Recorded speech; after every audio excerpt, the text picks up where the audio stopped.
Никто не может договориться, у кого и больше. На меня куда-то настучали, значит, такова моя судьба. Из злой, яростной женщины я превращаюсь в покорную. Многие вещи на самом деле сильно несправедливы, и что так не должно быть. О, господи, трава тоже плачет. Британские ученые выявили, что морковка-то вообще-то кричит. Да не надо. Ты хочешь, чтобы в таком же комфорте жили все живые существа на планете. Но где эти чертовы феминистки, я не знала. Где найти этих феминисток? Как? И как ты их нашла? Мы в автозаке познакомились. Да, понятно. И вот уже не только твоя мама смотрит на тебя с осуждением и думает, чем ты занимаешься. Меня бывший честно спросил, меня бывший один раз реально спросил, где моя докторская по феминизму. Предъявила за какую-то очередную патриархальную. Я, честно, если меня спросить, я не знаю, комфортно ли мне быть авторкой. И там татарки жадные, или Хитрые. Да. Интересно, что сказать «я удмуртка» — это стыдно в самой Удмуртии. Орать, кричать. Мы знаем эту классическую историю сесть и раздвинуть ноги на весь автобус. Не помню даже в какой момент, наверное, вот в момент, когда весь этот деколониальный дискурс, просто у меня стала деколонизация головного мозга, я такая, да пофиг, пускай все слышат, что я делаю, я хочу быть громкой кыргызской женщиной. Я топлю, я вам сейчас всем раздам. Я, по-моему, разжигаю конфликт. Об этом в следующем подкасте,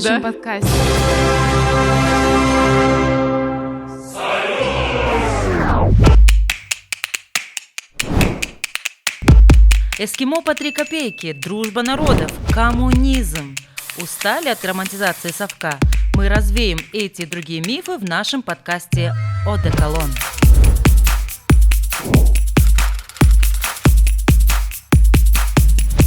Всем привет! С вами Баштан Башта.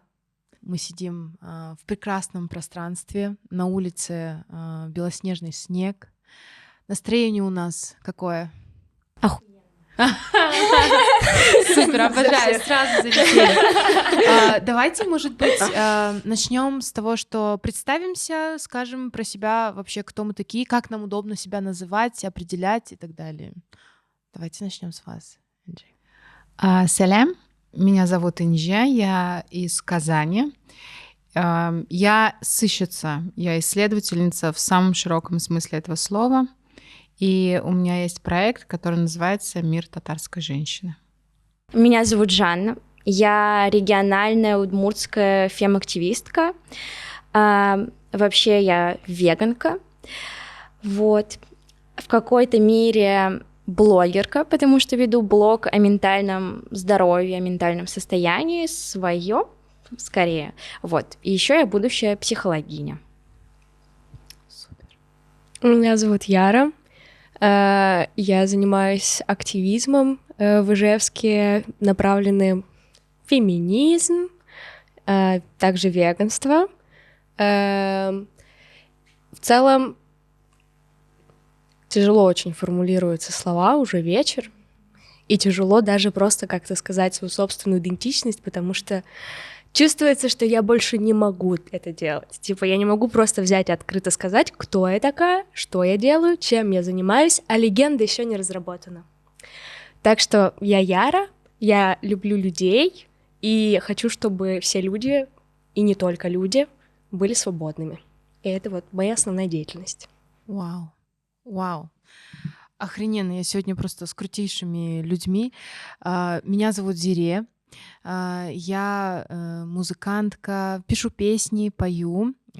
Также я играю в театре и занимаюсь фем-активизмом, посмею сказать. Вот. Я хотела начать просто с такого вброса про то, что я вот сидела и думала, о том, что я себя, как 25-летняя женщина в Кыргызстане, еще никогда не ощущала настолько в страхе, в непонимании, в недоумении вообще, что происходит. У меня такое ощущение, что как бы вроде бы с детства мне обещали, что вот мир движется в хорошую сторону, и типа свобода, равенство, демократия, все такое, а потом бац, а оказалось все еще как бы жесткая сила и кулаки все решают на самом деле. Это связано не только с событиями, которые в мире сейчас происходят, но еще и с событиями, которые происходят в Кыргызстане, конкретно с нынешней властью, которую мы сейчас имеем, которая активно использует именно методы, связанные с грубой физической силой для того, чтобы удерживать власть. Как вы себя сегодня ощущаете как женщина в этом мире? Тяжело. Тяжело, и вообще это, если честно, достало, потому что я вообще считаю, что мы живем в какой-то мужской модели мира, скорее всего, так и есть. Капитализм — это продукт патриархата, потому что и либо капитализм — это равно патриархат, вот. И в целом мы действительно живем в мужском мире, где никто не может договориться, у кого больше, вот. Делят территорию, непонятно, что творят, умирают невинные люди. И, конечно, в этой всей ситуации ты чувствуешь себя небезопасно в любом случае. Вот так. Мне стало страшно ходить по улицам. У нас накаляется обстановка, страшнее просто гулять по ночам. Ну, не только. Ну, в общем, да, я любительница гулять по ночам. Мне нравится это время суток, потому что там довольно мало людей. И сейчас это становится все больше небезопасным. И это чувствуется, как город накаляется. И я тут стала неожиданно для себя выглядеть конвенционально, и поэтому стала ловить на себе взгляды и просто нежелательное внимание, которое мне не нужно. Это помимо какой-то обычной бытовой жизни, но у меня есть взгляды и убеждения, которые наталкиваются порой на какое-то агрессивное восприятие, непонимание. И мне тяжело самой вообще идентификации женщины в плане бинарной системы, и что это вообще такое значит. Но чувство безопасности утеряно уже давно. Я как будто бы нахожусь в постоянной паранойе. Я даже не знаю, честно говоря, что сказать, потому что, с одной стороны, идентичность сыщицы, исследовательницы подсказывает мне, например, говорить о свободе, которую можно понять только когда есть пространство несвободы. Как я себя чувствую как женщина? Тоже хороший вопрос, потому что мне сложно сказать. Ну, я не знаю, например, в 90-е я себя чувствовала гораздо более в большей опасности. Да? Ну, как бы вот сейчас идет сериал «Слово пацана», который я еще не смотрела, но это про то, что я действительно ощущала в каждый момент времени, что мне небезопасно выходить из автобуса, выходить из дома, пересекать улицу. Ну, там каждая девушка знает, что такое выходить из автобуса со связкой, с заточкой, с ключами там, и так далее. Я в своем городе чувствую сейчас себя в безопасности. И это скорее, ну, как бы мое внутреннее убеждение, которое я транслирую вовне. И мне очень хочется это транслировать. Потому что когда я обнимаю людей, у меня такое ощущение, что чувство опасности, оно тоже множится. Оно как споры, как грибок. Один тревожный, второй это передается. Я мама, я сама себе опора. Я мама, я опора для своего ребенка. Я дочь, я жена, я сыщица, там, я не знаю, режиссерка, авторка проекта. И я для себя сейчас выбираю быть устойчивой для того, чтобы сеять эту устойчивость. Потому что когда-то это закончится. Я очень надеюсь, что это закончится максимально быстро. И я сею семена, и я хочу, чтобы эти семена прорастали. И в этом смысле я хочу от себя выстраивать эти островки безопасности. У меня просто такая позиция. То есть ориентироваться не на убеждения о свободе, которые приходят извне, а из вот этого какого-то внутреннего ощущения, да?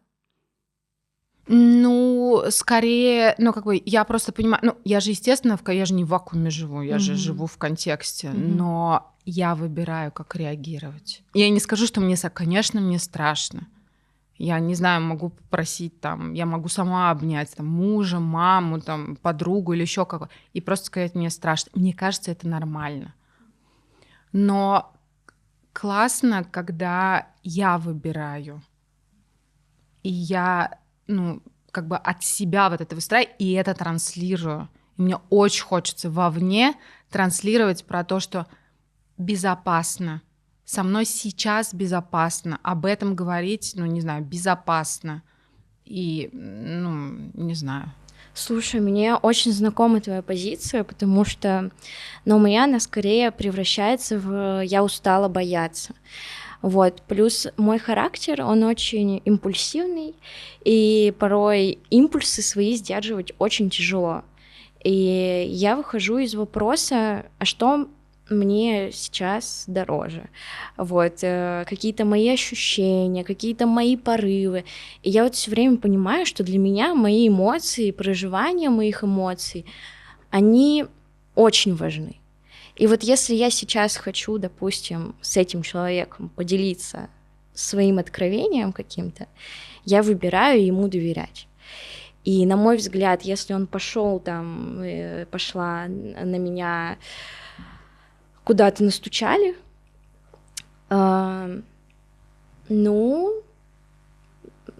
значит, такова моя судьба.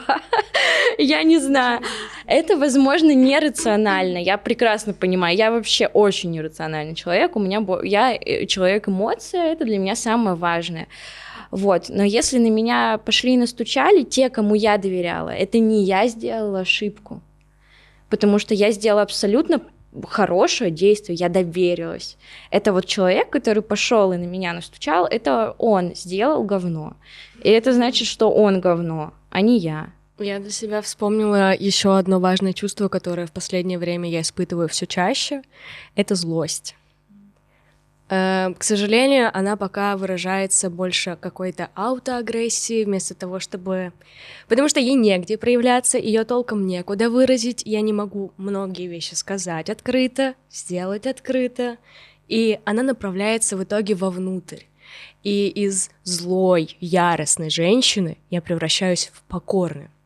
Просто потому что я пока не знаю, никуда ее направить, ни как с ней безопасно работать. И тяжело вообще. Она такая разъедающая, токсичная изнутри, и в итоге забирает очень много ресурса.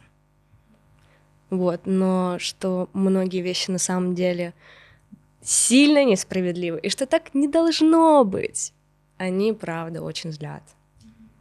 Да, вообще это чувство покорности, когда тебе приходится, ты понимаешь, что у тебя нет сейчас моральных сил себя отстаивать перед каким-то человеком, например, или группой лиц, и тот момент, когда ты действительно превращаешься в покорную женщину. У меня часто это бывает с тем, что я лично веганка, например, и когда на тебя постоянно бросаются с этим: «О, Господи, трава тоже плачет, когда ее рвут», или «морковка», ты знаешь, оказывается, британские ученые выявили, что морковка-то вообще-то кричит, если к ней микрофон представить. И у меня чаще всего эта покорность, она проявляется именно в темах веганства, особенно когда приходишь в ресторан и спрашиваешь, у вас есть веганские опции, и тебе говорят нет, либо у нас только салат, помидоры, огурцы. Класс. И на тебя это смотрят. Да, и на тебя смотрят так, на 20 минут. Что ты пришла уебываться? Какие-то тут ходят зожницы непонятные, непонятно что. Вот. И тебе очень сложно отстоять позицию, что ты хочешь свободы для животных, ты хочешь, чтобы для них, ты хочешь для себя, для людей мир, ты любишь людей, ты хочешь, чтобы они жили в комфорте, ты хочешь, чтобы в таком же комфорте жили все живые существа на планете. И вот в этой теме у меня часто проявляется табакорность, меня очень раздражает. Я примерно понимаю, что ты имеешь в виду. Я сама вегетарианка, но я еще и феминистка, и это, знаете, это вот такой вот момент, типа, choose your fight, да, типа, ты не можешь за все одновременно бороться. То есть я прихожу в семью, там, с родственниками, да, и не всегда есть о чем спорить. Я чаще всего, я не знаю, ну, это, конечно, все любя, но все равно я Это просто очень люблю откликается что-то как-то подмешивать, что-то как-то начинать какие-то темы, и, типа, настолько все вот в феминизм глубоко уходит, что тему мяса даже как бы не успеваешь открыть, да. Выбирай либо мясо, Да, либо феминизм. выбирай, что будем сегодня обсуждать. Потому что когда с мясом, они просто такие, да не надо. Да, а про феминизм очень много, на самом деле, пэшена, с которым они хотят со мной все обсудить. У вас не было такого, когда... Вот, знаете, у меня такое было ощущение, вот буквально даже 2-3 года назад, что я такая, феминизм, вот все, что, я не знаю, Симона де Бувуар, там, все, что приходит вот откуда-то оттуда, про феминизм, про equal pay, про то, что кто должен открывать дверь, платить за счет и все такое, да, как бы я была настолько увлечена этими вопросами и дилеммами, и постоянно все обсуждала, и потом особенно в тот момент, когда начались деколониальные какие-то разговоры вокруг меня, особенно когда началась война, у меня было такое ощущение, что вот вроде бы вот все вопросы, которые я до этого изучала, обсуждала с кем-то, насчет чего-то спорила, они больше настолько не актуальны, потому что в эти вопросы не помещается не только моя бытовая элементарная жизнь, но и не помещается моя мама, моя бабушка, моя тетя, моя бабушка с маминой стороны, которая так делает, ну типа где эти вопросы и где то, что у меня реально, да, например, происходит, и действительно ли в феминизме как таковом, который я постоянно со всеми обсуждаю и спорю, есть ли видимость вот буквально вот реального опыта, через который сейчас проходит женщина, да, и тогда я поняла, что, боже, феминизм для меня сейчас полностью про какую-то вот деколониальность, потому что, ну, я почувствовала, что, ну, настолько сильно женщина непосредственно в Кыргызстане несет сейчас на своих плечах всю страну, как мне кажется. То есть деньги, которые женщины зарабатывают, буквально держат нашу экономику, мигрантки и так далее. Ну и вообще плюс невидимый ежедневный труд, там, вторая смена, да, то есть все системы, которые вокруг, они держатся на плечах женщин. И, в общем, мне было так обидно, что это все настолько невидимо, и все эти дилеммы и разговоры про феминизм, они настолько проходят даже не по касательной, а вот совершенно мимо, да, и я для себя приняла... Нет, я не приняла решение, просто органично начала как-то для себя переосмыслять, что для меня сейчас является феминизмом, вот конкретно в этой стране, в этом отрезке времени. Был ли у вас какой-то вот такой вот момент? Или вообще что-нибудь, что вы можете сказать по этой теме? Да, если мы берем российский феминизм, он практически не рассматривает проблемы, которые есть в регионах, локальные проблемы, даже просто банальные бытовые проблемы. Мы идем по дороге, она заснежена очень сильно, и там, допустим, не может пройти мать с ребенком.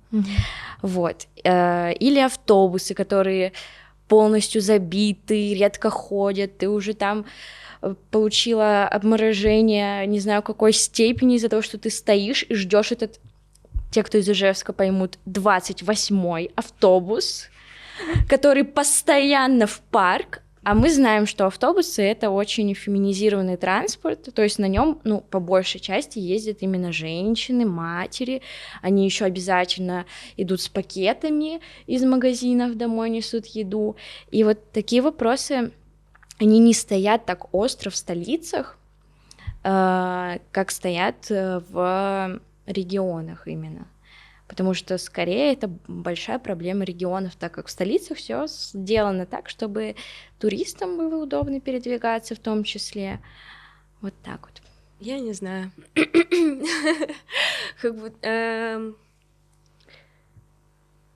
Как будто бы в целом довольно редко упоминается жизнь женщины в деревне. У нас в Удмуртии распространено мнение, что... Точнее, считается, что когда-то у удмуртов был матриархат. И отчасти роль женщины, она главенствующая в семье, когда-то там передавалась и фамилия по именно женской линии. Но каково им сейчас? И тогда было не сладко, потому что на самом деле это просто огромная куча функций, и тебе нужно успевать все сразу. Только теперь тут и решение дать всему роду, потому что ты, главное, отвечаешь за все, и за детьми, и уборка. Ну, в общем, классическая история, все везде и сразу. Но для меня этот опыт не особо близок. Я сама не могу особо говорить, например, за то, каково сейчас в деревнях. Я там редко бываю. И за какой-то свой городской опыт у меня довольно часто не мэчится повестка с каким-то именно центральным феминизмом. Мы рассматриваем в своих проектах, например, именно удмуртскую идентичность. До этого я сама для себя недавно ее открыла. Меня с детства пытались именно к чему-то удмуртскому национальному привить, но мне это было чуждо, и меня заставляли, и поэтому я еще больше противилась. А сейчас я понимаю то, насколько для меня это важная часть, то, насколько она интересная, и только сейчас я начинаю рассматривать вопросы женщины, удмуртки, и особенности ее опыта, и то, как у нас есть какие-то культурные, национальные характеры, какая-то некоторые определенные черты, паттерны поведения, свойственные именно удмурткам. И центральный феминизм не всегда и довольно редко вообще рассматривает разные региональные инициативы, но сейчас как будто бы появилось другое вдохновляющее, по крайней мере, для меня движение. Разные региональные феминистки стали объединяться, общаться, помогать, поддерживать, и в этом, на самом деле, я вижу для себя просто огромный ресурс. До этого я находилась просто в каком-то информационном пузыре, я пыталась делать какие-то проекты, у меня ничего не получалось, у меня было ощущение, что я вообще чуть ли не одна феминистка. Я понимала, что это не так, но где эти чёртовы феминистки, я не знала. Я такая, просто где найти этих феминисток? Как? И как ты их нашла? Мы в автозаке познакомились. Да, понятно. Реально, вот так и начало как будто бы это тихонько двигаться, нарастать, и сейчас я узнала о том, что существуют какие-то параллельные группировки, что есть не только наш проект, что есть еще куча других проектов, что есть чатики, в которых по 90 человек, и это как это вообще все это мимо меня прошло, когда я все это время мониторю, вроде общаюсь, и именно региональная поддержка других активисток, она в какой-то момент и вдохнула в меня новую жизнь. И их слова поддержки, их ресурсы и то, как они ими делятся, действительно помогают не только держаться на плаву, но и помогать другим. Что мы сейчас, наверное, молодая команда, и у нас не так много именно реализованных проектов, но мы растем, масштабизируемся, и это все действительно благодаря тому, что есть не только какое-то локальное местное комьюнити-сообщество, но что в более широком смысле твоя деятельность становится более видимой, заметной, и вот уже не только твоя мама смотрит на тебя с осуждением и думает, чем ты занимаешься. Ну ладно, это не в вопросах феминизма, феминизм она в целом поддерживает. Появляются дополнительное одобрение с какой-то профессиональной точки зрения, что когда так долго в феминизме, как будто бы появляется уже некоторая специализированность и экспертность. Вот это слово. Хотя я не знаю, что такое экспертность в феминизме, но... Да, ну ты как будто бы все больше и больше туда углубляешься, все больше этот процесс исследуешь, и вот уже все больше можно и сказать, и с другими поговорить, и поделиться опытом, и углубиться в него. И... Определенная академия, да, в каком-то плане чуть-чуть такая появляется. Давайте открывать свою академию по феминизму. Меня бывший честно спросил, меня бывший один раз реально спросил, где моя докторская по феминизму. Вау. Когда я ему предъявила за какую-то очередную патриархальную. Это было удивительно. Но я думаю, что такой институт, видимо, реально нужен. Да, мне кажется, еще нужен институт. Мне однажды бывший сказал. Об этом в следующем подкасте, да?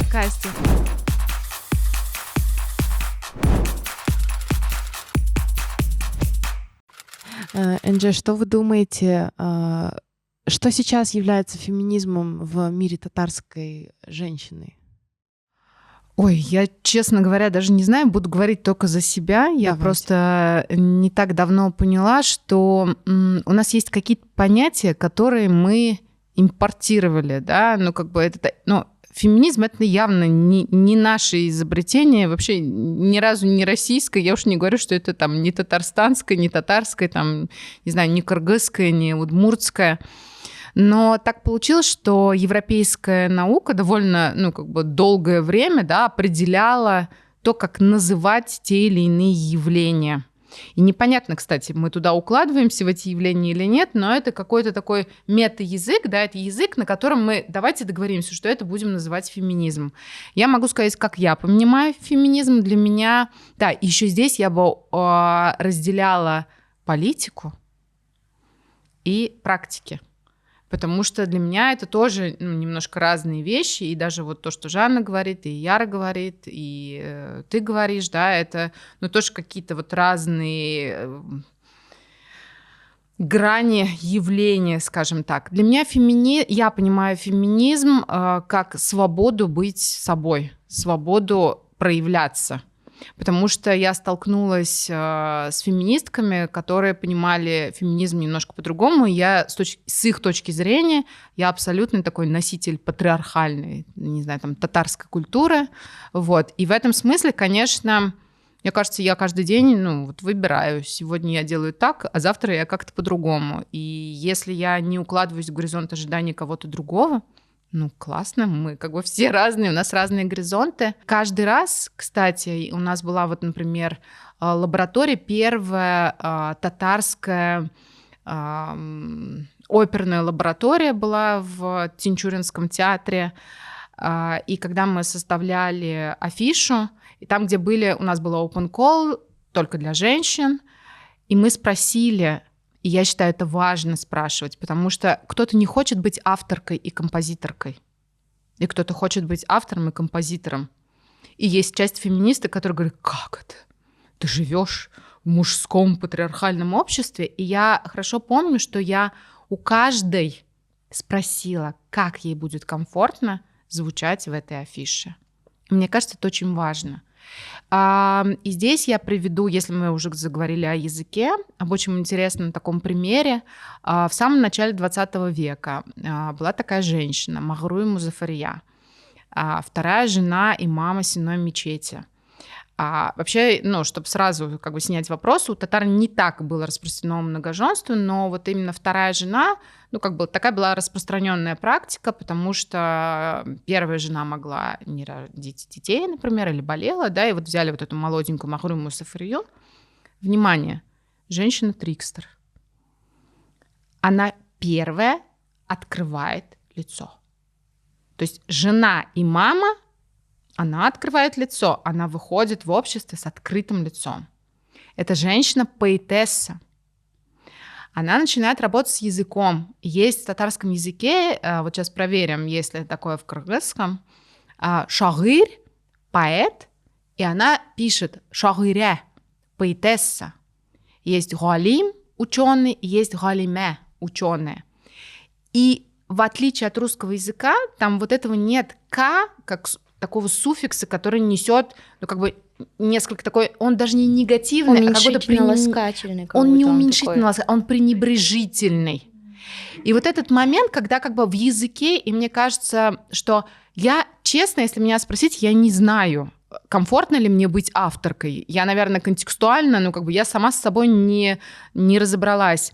Но мне кажется, очень важно в языке об этом говорить, потому что, ну там, через 20 лет, возможно, язык выработает то слово, которое необходимо для, ну как бы вот определения вот этой сфере. И вот, пожалуйста, у нас стереотип, да, жена и мама, она там такая, а эта женщина трикстер.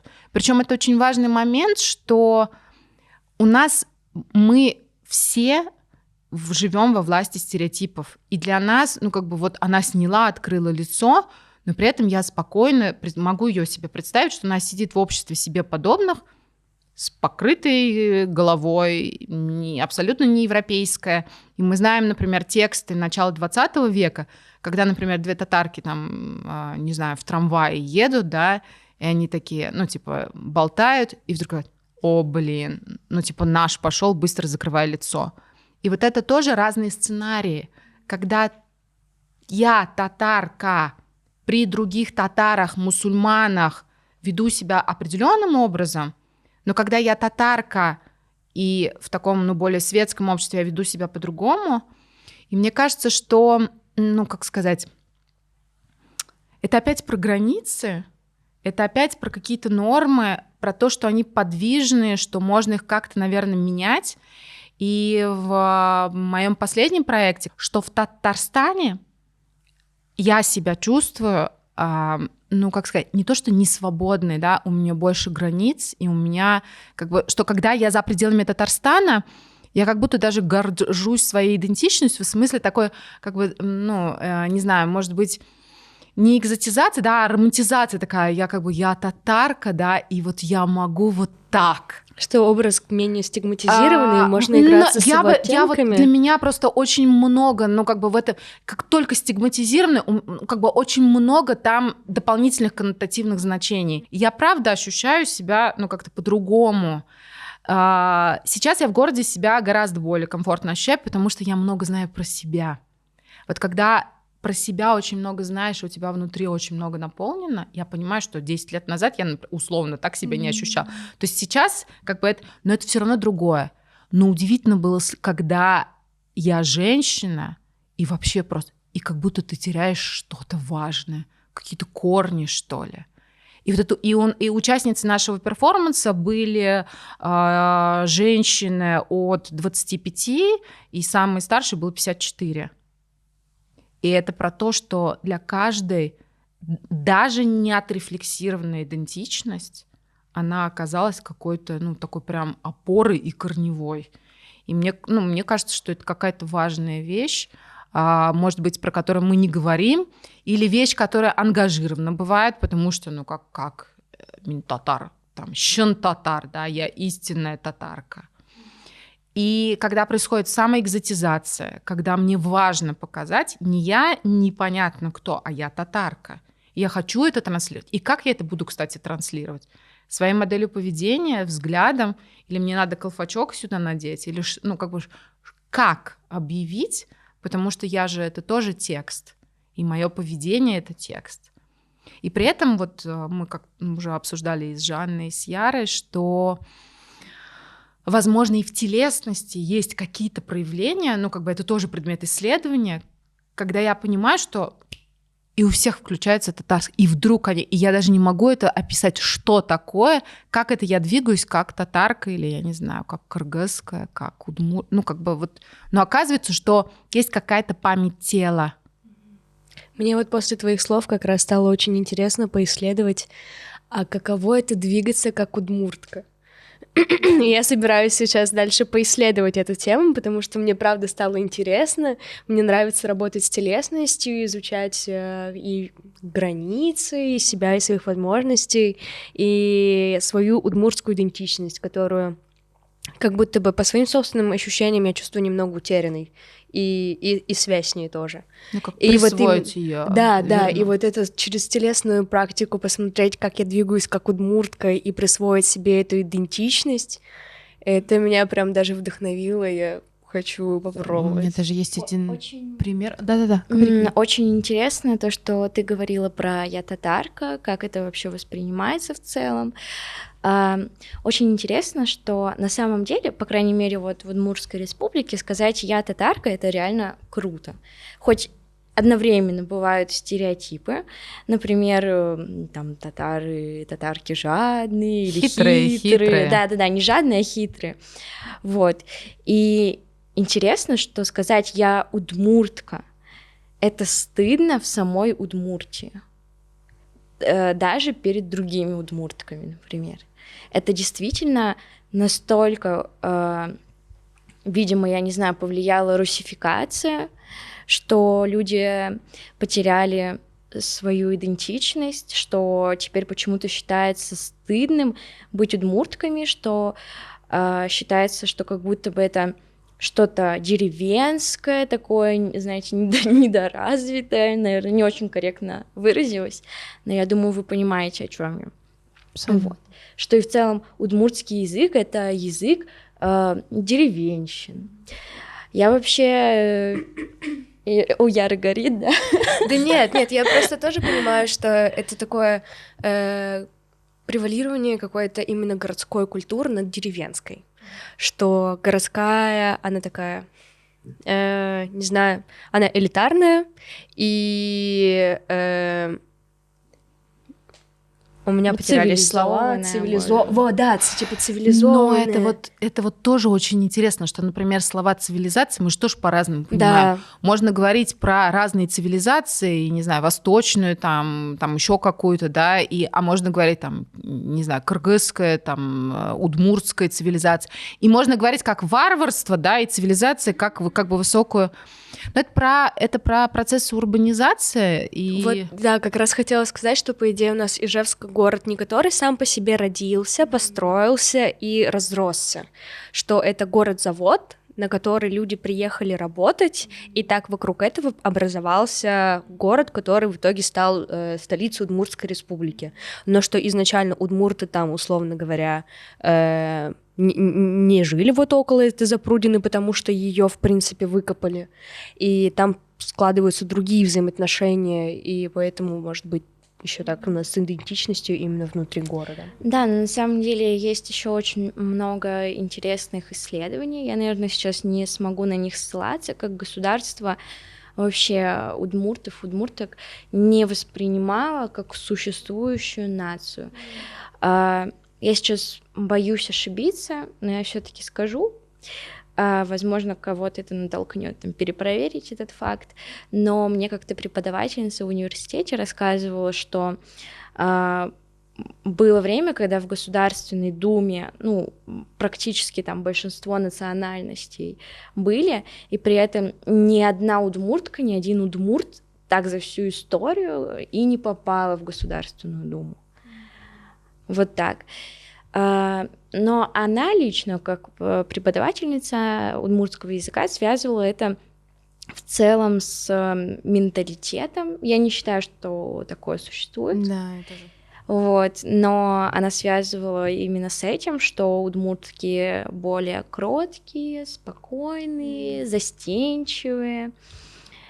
Вот. Но на самом деле мне этот образ кроткой, застенчивой удмурта откликается, потому что мы живем как раз в, опять же, патриархальном мире, где принято орать, кричать, занимать много места, именно мужчинами, да, там мы знаем эту классическую историю сесть и раздвинуть ноги на весь автобус, что никто рядом с тобой не сядет. Надо попробовать. Я пробовала, честно, я пробовала. Я так сидела в транспорте, меня сидел мужик, задавливал своими ногами. Я такая тоже подумала, у меня ноги не хуже, я задавлю его. В итоге он считал это как какой-то акт внимания и начал ногой тереть. Кошмар. Чего только не бывает в автобусах. У меня сразу просто вспомнились разные истории. Я такая, так, подержи это все. Я просто хотела еще упомянуть, мне вспомнилось, как я сильно противилась вообще своему, в тот момент я говорила, менталитету, что вот я феминистка, якобы вот у нас в традициях женщина подавляется, дискриминируется и все такое, и вообще в целом как бы нам надо двигаться в сторону вот куда-то туда, вот всего такого белого и пушистого. И я понимаю, что у меня действительно была какая-то неприязнь к своей собственной культуре и традициям, в частности, еще из-за того, что каждый раз, когда писали про Кыргызстан или про женщин Кыргызстана, всегда кликбейтом было про похищение невест. Может быть, вы слышали про такое явление. Похищение невест — это когда мужчины похищают женщин. Не поверишь, в Татарстане до сих пор 50 километров от Казани у нас есть, ну, такое вот место, и все говорят, ну, и дальше стереотип, ну, это же не... И дальше перечисляются регионы, в которых как бы это возможно. Да, абсолютно. То есть это настолько... Но у нас скорее это теперь как такая, ну, не знаю, традиция, то есть это по договоренности, это, ну, не знаю, почти инсценировка, скажем так. Ну, у нас тоже, на самом деле, очень много споров насчет этого. Было ли это как инсценировка, то есть изначально как традиция, типа как это все выглядело и так далее. Но как пишут об этом западные СМИ, они пишут об этом как вот варвары, туземцы, то есть вот в таком, да, каком-то ключе. И по-любому, когда ты молодая девушка, которая пытается как-то вырваться, развиваться и так далее, у тебя развивается вот такая вот ненависть ко всему, что связано с традициями, с культурой и так далее, потому что вот так вот все подается, да. И я помню даже какой-то момент, когда я перестала носить кыргызские национальные украшения, потому что я услышала где-то что-то, что типа вот у женщин было очень много таких звенящих украшений, чтобы как бы она вот ходит туда-сюда, и было понятно, где она ходит, да, вот в каком-то таком даже ключе. Я даже не помню, кем мне это было сказано. И я такая, боже мой, как же ужасно, типа, это отвратительно, это ужасно. Но, опять же таки, существуют разные, ну, много разных версий, и я не помню даже в какой момент, наверное, вот в момент, когда весь этот деколониальный дискурс, просто у меня стала деколонизация головного мозга, я такая, да пофиг, пускай все слышат, что я делаю, я хочу быть громкой кыргызской женщиной тогда, пусть все слышат, как я иду, пусть все слышат, как я кружусь туда-сюда, танцую, whatever, да, типа я хочу носить эти украшения, я хочу звенеть просто 24/7 тогда, то есть и вот именно вот этот вот момент какого-то реклейминга того, что да, зато это моё, и я теперь решаю, что это означает, то есть и какое послание я даю другому. Абсолютно. И я поняла, что вау, это действительно, как вы сказали, настолько тема, которую можно крутить и вертеть, и она очень гибкая, из нее можно лепить и определять для себя, потому что... И я как точка отсчета. Абсолютно. Я как точка отсчета. Мы еще затронули такую тему языка. Интересно, для меня это вообще очень триггерная тема, потому что я всегда стараюсь использовать феминитивы, так как я считаю, что если их не использовать, то мы продолжаем делать вклад в общий конструкт, так скажем, угнетения женщин, что так женщины становятся менее заметными вообще в обществе или на каких-либо профессиях, их труд начинает становиться менее значимым и прочее. И как же мне надоели все эти споры с лингвистками, филологинями, что мы так портим русский язык. Вообще, на самом деле, вот этот топка за русский язык, я считаю ее имперской абсолютно, потому что русский язык, ничего с ним не будет. Когда вы говорите, когда вы в России беспокоитесь за русский язык, которым владеет все население России, и когда есть удмуртский язык, который на грани вымирания, почему-то никто не беспокоится, о чистоте русского языка беспокоится. Вот. При том, что на самом деле,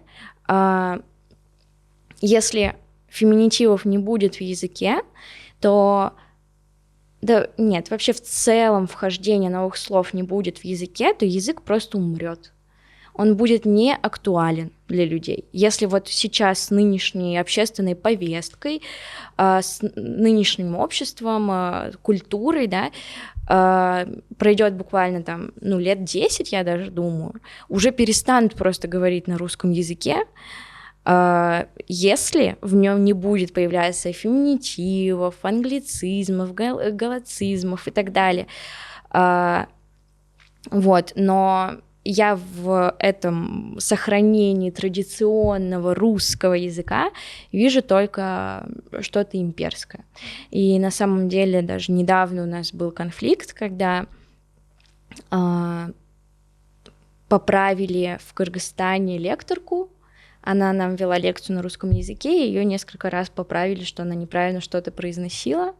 И у меня было вот просто бум! Как я такое не люблю. Я сидела рядом, это правда так и ощущалось. Просто Про язык, про феминитивы у меня вообще болезненная для меня тема в целом. Я считаю, что даже в России, когда ты находишься, делать какие-то поправки, типа, это неправильно.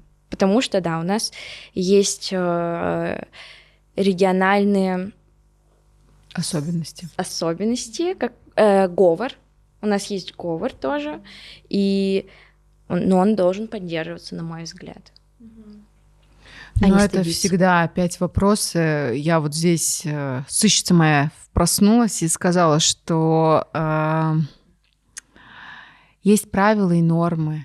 Если будет anything goes, то, что? Я поправляю свою дочь, когда она говорит на русском языке. Я не знаю, я не всех поправляю, не в каждом пространстве. Мне кажется, это, И мне кажется, что когда ты торгуешь и продаешь мир во всем мире, у тебя нет вариантов. Ты начинаешь договариваться даже с тем, с кем тебе очень не противно, и тебя тошнит от него. Но тебе надо договариваться, потому что нет другого пути. И вот, это моя осознанная, и в языке то же самое. Для кого-то это, прозвучало, например, как-то так-то. Да, скажи об этом и попробуй услышать другого, потому что мы иногда за своей какой-то болью мы не слышим боли другого. А другому тоже может быть больно. И это, и это нахлёстывается, и здесь очень важно найти язык. А на самом деле ведь проблема не только в языках, потому что в профессиях же то же самое. Когда ты работаешь с представителями разных дисциплин, вдруг оказывается, что мы не понимаем, потому что, архитектор говорит, чиновник говорит на одном языке. Нет, так не бывает. Есть какой-то, и мне кажется, наша задача сформировать некий... Я не верю, конечно, в общие мета-языки, но, по крайней мере, искать точки контакта. Я сегодня думала об этом, что как будто бы довольно часто просто отсутствует позиция действительно услышать, что именно идти на контакт, идти навстречу. Чтобы было поле, пространство, где вообще этот контакт возможен. И это тоже, да. Потому что, например, границы и кыргызы в этом смысле, и, кстати, татары тоже, да, вот эта граница, вообще фронтирность любой культуры, это то, что тебя разделяет. Я четко понимаю, я не кыргыз, я не колпак, как мы сегодня послушали, да, я не удмурт, и я не удмуртка. Но при этом это же границы, которые меня отделяют, и я, кстати, по отношению к вам только могу понять, что я татарка, и у меня в семье не так, как у удмуртки. Да. Только при встрече с другим я это понимаю. Но именно в этот момент происходит контакт. То есть это и границы, которые тебя отделяют, и это точка входа, когда я вообще узнаю, что ты есть. А прикинь, у меня так, а у тебя так, да, и вот с этой точки, у нас точки, по-другому, да? А вообще еще вот что-то мы можем намешать и перемешать, и будет какое-то, а что-то мы говорим, нет, я с тобой, я вообще не люблю слово толерантность. Для меня толерантность это просто, я не знаю. Но для меня, я не знаю, как это назвать, в русском слове просто, в русском языке сожительство, я использую итальянское слово convivenza. Для меня это про сожительство. Я живу с тобой, я не люблю тебя до гроба. я где-то тебя терплю, потому что, ну, вообще совместная жизнь, вот я 20 лет в браке, ну, в общем, это не про цветочки, да, каждый день. Но это про то, что я тебя утром, ну, не знаю, безумно люблю, я не знаю, после обеда ненавижу, а вечером, ну, как бы терплю, потому что, ну, мы живем вместе. И разные народы, разные культуры, мы живем, и разные люди, разные профессии, мы живем вместе. Это Поэтому очень давайте договариваться. Нам некуда деться с этой планеты в буквальном смысле, да? Да, это очень круто. Мне этому только учиться, потому что, как я говорила еще в начале, что я очень импульсивная, и за своими взглядами мира я не вижу взглядов других, как они видят мир. Именно мир во всем мире, так скажем. Вот, и иногда я могу переборщить со своим спором, потому что у меня есть четкая идея, что ну я топлю за важное, ну я топлю ведь за мир, за то, чтобы нам всем было хорошо. А по сути, делая это в позиции «я топлю, я вам сейчас всем пизды раздам», я не топлю за мир в этот момент, я, по-моему, разжигаю конфликт. Я так надеюсь, что где-то сейчас идет точно такой же разговор, допустим, между какими-нибудь патриархальными имперскими людьми, так скажем, взглядов, с которыми мне постоянно хочется спорить, да, типа, то есть если с вот такой позиции, я реально, мне тоже надо многому очень сильно учиться, я себя иногда, опять же таки, не узнаю в своем гневе, и мне очень страшно от себя же самой. Но, блин, походу, вот как вы сказали, как отношения в браке — это не про цветочки. Похоже, нам постоянно... Не только про цветочки. Про цветочки тоже. Не только про цветочки. Похоже, нам придется и в активизме как таковом возвращаться постоянно к вот этой отправной точке о том, что а куда нам деться, как бы нам надо договориться, да? Вау, это было очень вдохновляюще. Девчонки супер. Ну и вообще все... И не только девчонки тоже супер. Да, любые гендерные идентичности супер. Сейчас такое, как будто бы завершение, похожее на конец мультика Леопольда, который говорил, давайте жить дружно. Давайте жить дружно. На этой ноте мы заканчиваем этот подкаст. Спасибо большое, что посмотрели. Поделитесь в комментариях своими мыслями, если хотите. Если не хотите, то не надо. До скорых встреч.